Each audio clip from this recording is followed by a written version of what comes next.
Préoccupez-vous d'abord du royaume de Dieu et de la vie juste qu'il demande. Et Dieu vous accordera aussi tout le reste. Bonjour, vous écoutez Bread of Life de DRC Ministries. Je suis Jocelyne et nous lisons le passage de Matthieu chapitre 6, les versets 19 et 21 dans la Bible, la Bible expliquée. Ne vous amassez pas des richesses dans ce monde où les vers et la rouille détruisent, où les cambrioleurs forcent les serrures pour voler. Amassez-vous plutôt des richesses dans le ciel, où il n'y a ni vers ni rouille pour détruire, ni cambrioleurs pour forcer les serrures et voler. Car ton cœur sera toujours là où sont tes richesses. Car ton cœur sera toujours là où sont tes richesses. Je parlerai de la richesse selon Dieu.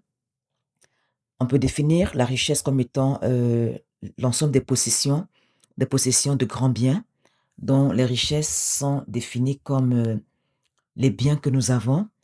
Et c'est vrai que Dieu n'est pas contre la richesse, au contraire, parce que la parole dit que le Dieu que nous servons euh, détient l'or et l'argent.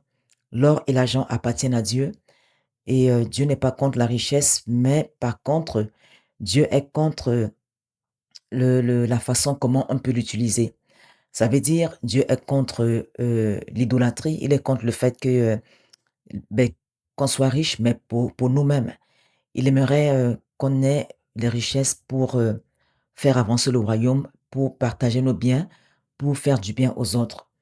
Et on va lire également dans la même lancée, Matthieu chapitre 6, le verset 33. Ça dit, préoccupez-vous d'abord du royaume de Dieu et de la vie juste qu'il demande. Et Dieu vous accordera aussi tout le reste. Dans ce passage, nous fait comprendre en fait que si nous cherchons le royaume des cieux, si on le met en avant dans notre vie, Dieu va honorer sa parole. Donc si on cherche premièrement le royaume des cieux et sa justice, Dieu va nous bénir. Souvent, nous faisons le contraire et nous courons après les richesses de ce monde au détriment de chercher le royaume des cieux. Je t'encourage, toi qui lis, toi qui, autant pour moi, écoute cet audio, de placer en avant, de chercher premièrement le royaume des cieux et sa justice, et le reste sera donné par-dessus tout. Nous avons été sauvés, nous avons été rachetés par Jésus-Christ. Nous appartenons maintenant au royaume céleste. Avant, on appartenait à ce monde, mais Dieu nous a rachetés autant pour moi et nous a transportés dans son royaume. Donc, nous devons maintenant avoir cette pensée du royaume et voir comment faire pour pouvoir dans ce monde son avancement, car nous sommes dans ce monde des ambassadeurs du royaume céleste. Et le royaume céleste doit être connu à travers nous, à travers notre vie. Dans la même lancée, on va lire 1 Timothée chapitre 6, les versets 17 et 19. 1 Timothée chapitre 6, les versets 17 et 19. Ici, c'est Timothée, c'est autant pour moi l'apôtre Paul qui conseille son fils spirituel Timothée, qui l'encourage qui enseigne à Timothée de transmettre cet enseignement à l'Église. Et il va dire, je lis dans la version la Bible expliquée toujours, recommande à ceux qui possèdent les richesses de ce monde de ne pas s'enorgueillir. Dis-leur de ne pas mettre leur espérance dans ces richesses si incertaines, mais en Dieu, qui nous accorde tout avec abondance pour que nous en jouissons. Recommande-leur de faire le bien, d'être riche en actions bonnes, d'être généreux et prêts à partager avec autrui, qu'ils amassent ainsi un bon et solide trésor pour l'avenir afin d'obtenir la vie véritable. Ici, simplement, Paul encourage, demande à Timothée de transmettre cet enseignement à l'Église, c'est-à-dire de dire aux personnes qui sont riches de ne pas s'amasser ces richesses pour eux-mêmes, c'est de l'idolâtrie, mais plutôt de, de, de, de partager les biens qu'ils ont avec la communauté, avec des frères et des sœurs. Même dans les Saintes Écritures, on peut lire, il y a plus de bonheur à donner qu'à recevoir. Donc, si toi qui écoutes cet audio, si tu es porté, ou du moins si tu es cupide, je t'encourage à prier Dieu et demander à Dieu de te donner un cœur généreux, de te donner un cœur qui exerce la libéralité, parce qu'il y a vraiment il y a des bénédictions rattachées à la libéralité. Dans les Saintes Écritures, on peut lire celui qui arrose sera arrosé en retour. Les richesses, c'est pas juste des richesses financières, parce que je peux aussi être riche spirituellement et prier pour des personnes, les encourager.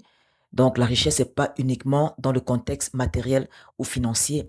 Ça peut aussi être vraiment une bénédiction spirituelle que nous avons et on la transmet à d'autres personnes.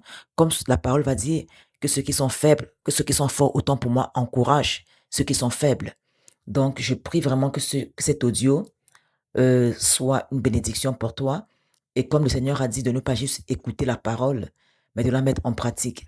Car nous sommes le corps de Christ et nous sommes ceux qui glorifient dans ce monde Jésus-Christ. Et on sait que le Seigneur que nous servons a été tellement généreux, est tellement amour qu'il a donné tout ce qu'il avait pour nous, pour l'humanité entière. C'est pas à travers l'or et l'argent qu'on a été racheté, loin de là. On a été racheté avec son sang précieux. Il a donné sa vie à la croix pour nous. Donc, nous devons aussi prêts à mettre vraiment au profit des personnes nos biens. Et c'est ainsi que on sera, comme le Seigneur Jésus va dire, c'est par l'amour qu'on aura les uns envers les autres que le monde verra que nous appartenons vraiment à Jésus-Christ. Ça veut dire, si tu vois un frère qui est dans le besoin, je t'encourage vraiment à le bénir.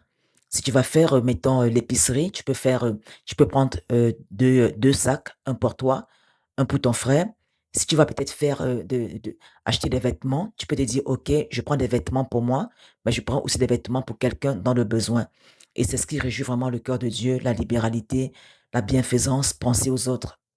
Et je lisais encore dans le psaume 41, si je me trompe, ça dit, c'est le psalmiste qui va dire, celui qui prend soin des faibles, lui également, quand il sera dans le besoin, Dieu va prendre soin de lui, Dieu va le guérir, Dieu va le restaurer, Dieu va lui faire du bien. Donc, je vais prendre un temps pour prier pour toi, toi qui écoutes cet audio. Père de gloire, merci. Merci pour ta présence. Merci pour ta parole. Tu dis pas de ne pas juste écouter la parole, mais de la vivre. Père, je prie que toute personne qui entend cet audio, Seigneur, que tu augmentes en la personne la libéralité, la générosité.